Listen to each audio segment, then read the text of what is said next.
Hey, friends and family, thanks for joining me today. I'm going to go a little bit quicker for my scent of the day and makeup of the day video. Before I begin, though, I did want to report back on the performance of my scent of the day yesterday, which was Vivienne Westwood Mon Boudoir.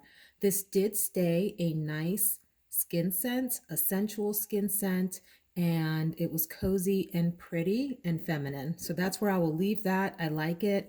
Glad to have it in my collection. Today's scent of the day, though, is Datura Noir. I have been saying this designer's name wrong. I don't know if you call them a designer, perfumer rather. SERGE LUTENS is the name of the house, and this is Datura Noir. And this has notes of tuberose, almond, coconut, heliotrope, and some others vanilla, tonka bean, some musk, some apricot, and a few other notes. I have sampled this before. It opens really peculiar. I would say that it comes across like uh, pistachio, actually, is what I pick up in the opening. Maybe it's the almond note that's hitting me, but to me, it smelled like pistachio mixed with shaving cream and shampoo all together. An interesting opening, but it settles down pretty quickly into this elegant, refined skin scent. It does have a little bit of the hypnotic poison kind of scent to it, and maybe Tom Ford's Soleil Blanc as well. So this settles down nice and almondy, coconutty on my skin. A little bit of the tonka bean comes through and the musk. Elegant, refined scent, close to the skin, non-offensive, very cozy scent, which is great for the weather today in Central Virginia, which is going to stay in the 30s. Not very happy about how cold it's going to be, but it's always nice to have a great cozy scent like this that's part, winter cozy and has also a little bit of that summery undertone to it with the coconut and the nutty scents. Let's go check out the makeup of the day. So here's our makeup of the day. The star of the show is going to be the Persona Identity Palette, but I'll quickly run through the rest of the products. On my base is going to be the Angel Veil Skin Perfecting Primer, which is a bit of a dupe for the Hourglass Veil Primer. It does a nice job of blurring any imperfections in your skin. I shouldn't say any. It does a little bit of blurring. It's not a miracle product, but it does blur a little bit, like your pores and so forth. Underneath my eyes, before I go in with concealer, of course, I'm going to do my typical Becca Anti-Fatigue Under Eye Corrector, which helps fill in some of the fine lines under the eyes. I will go in with the Anastasia eyeshadow primer. If you're not familiar with this one and you're considering picking it up, it is a tricky one to work with.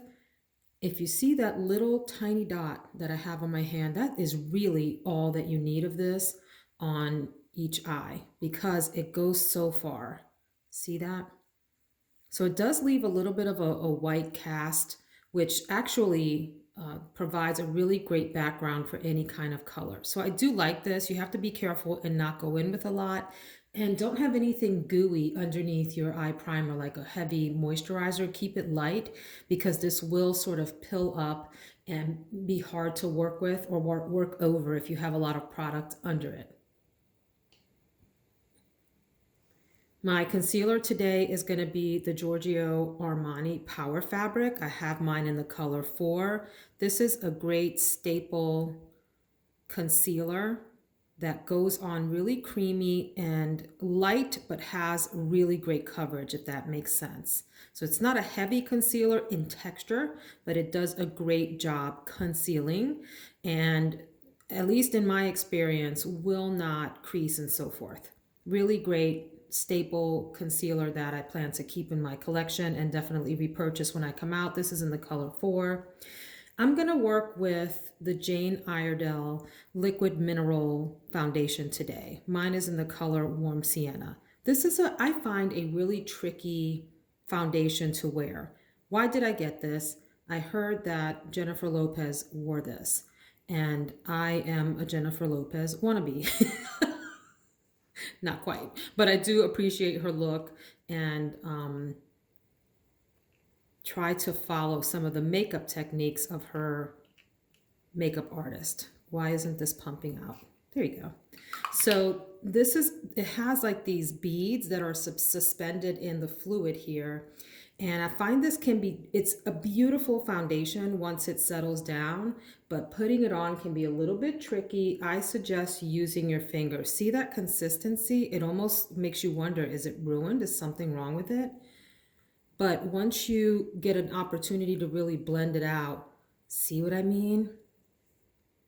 It just, it has this sort of perfecting finish on the skin that just pulls your whole look together. So I really like it. I'm going to keep working with it. I don't know that I would bother repurchasing this when I'm done with this bottle.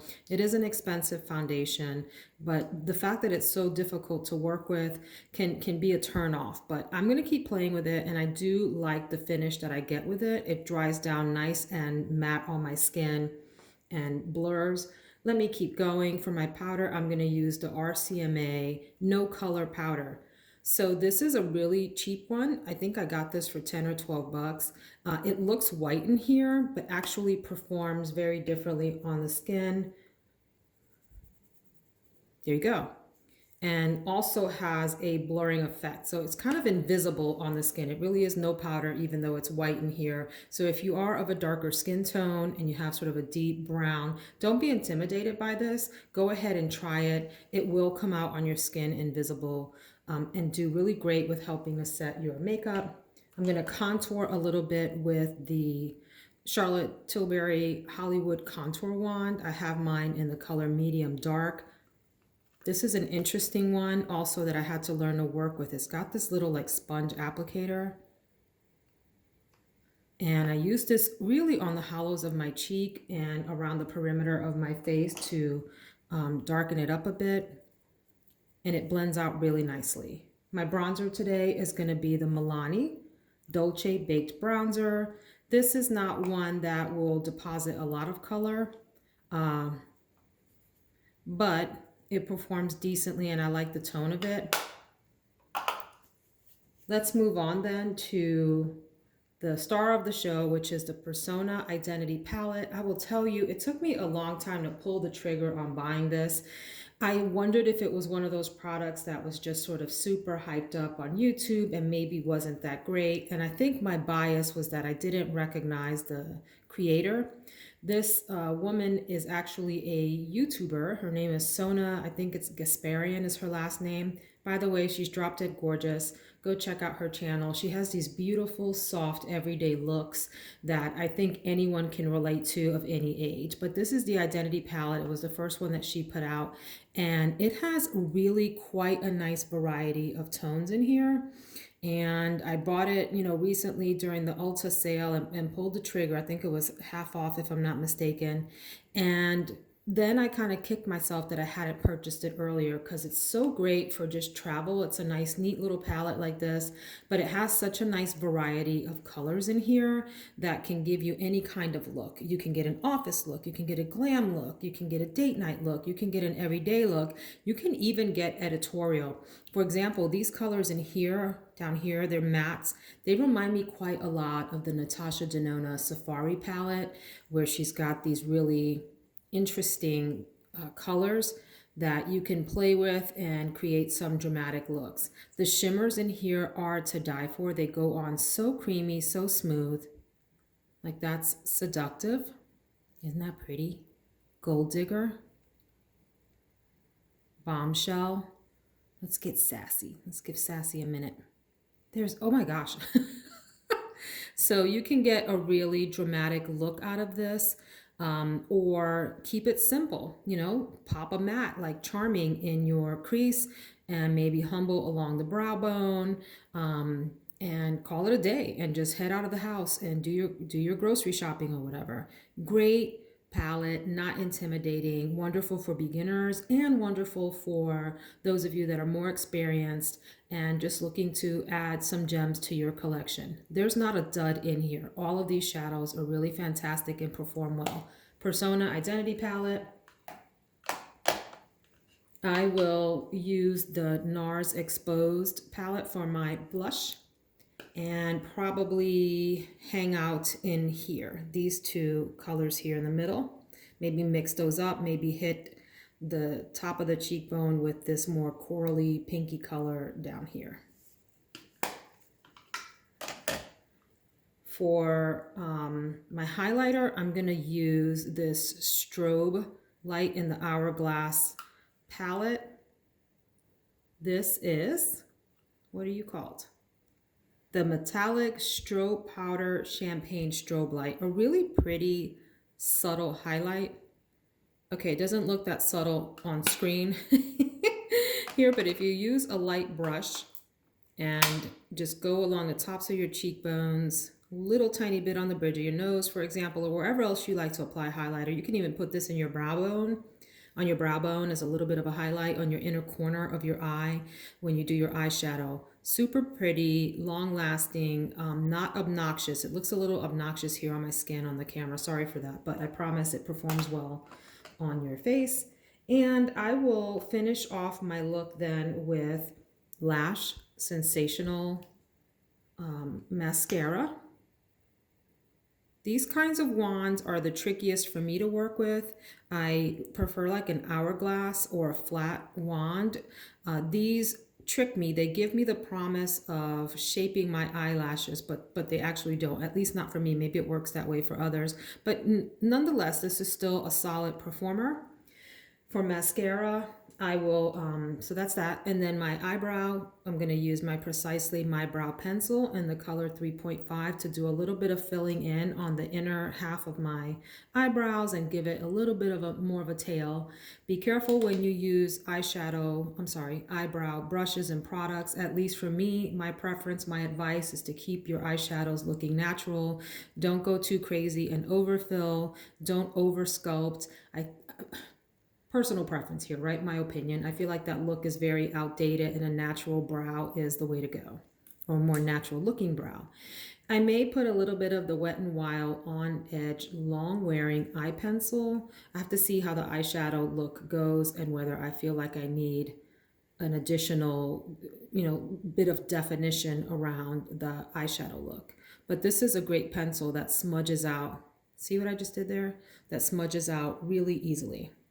Great pencils, super cheap. I think these are like $2 or $3. I will then, for my lips, use the Urban Decay 24/7 Glide On Pencil in the color 1993. Where were you in 93? I was graduating from high school and getting ready to go to college. So this brings back, these colors, these names bring back a lot of memories. So it's this brown, really neutral, leaning cool color here that I think will go well with the Identity palette. And for the lipstick, I'll use Lipstick Queen's Nothing But the Truth. There are 3 in this sort of truth line. This one is this pinky, like mauvey color here. How do you say it? Do you say mauve or do you say mauve? I said mauvey in this video, but I typically say mauve. I don't know if it's my Northeastern upbringing. But anyway, it's this pinky mauvey kind of tone with a little hint of plum in it as well.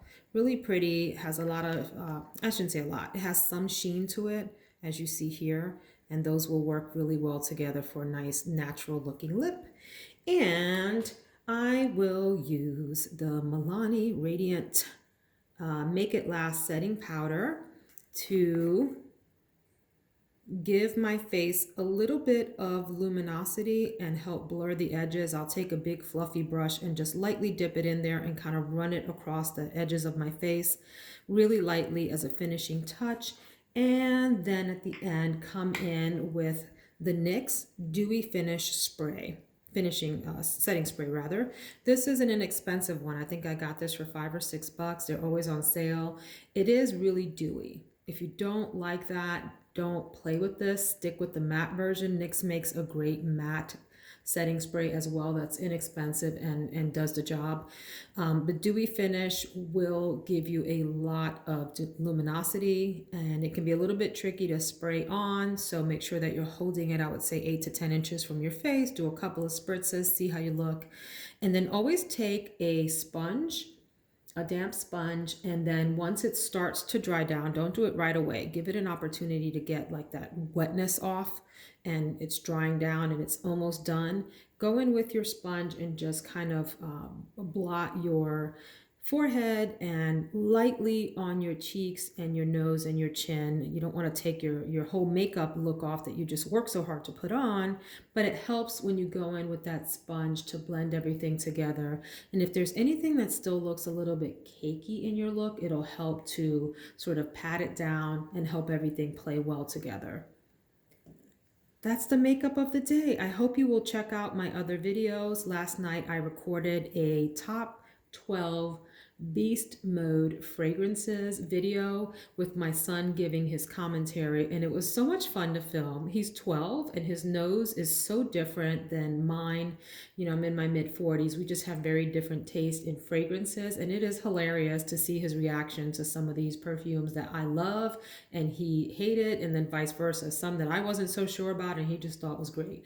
So fun video. Hope you'll check that out. Please, if you like this video, like it, and hit subscribe if you'd like to see more of my content. Have a wonderful, blessed day. Stay positive. Don't let the national news get you off of your game. You stay focused on what you need to do and where your path is leading you. Be blessed.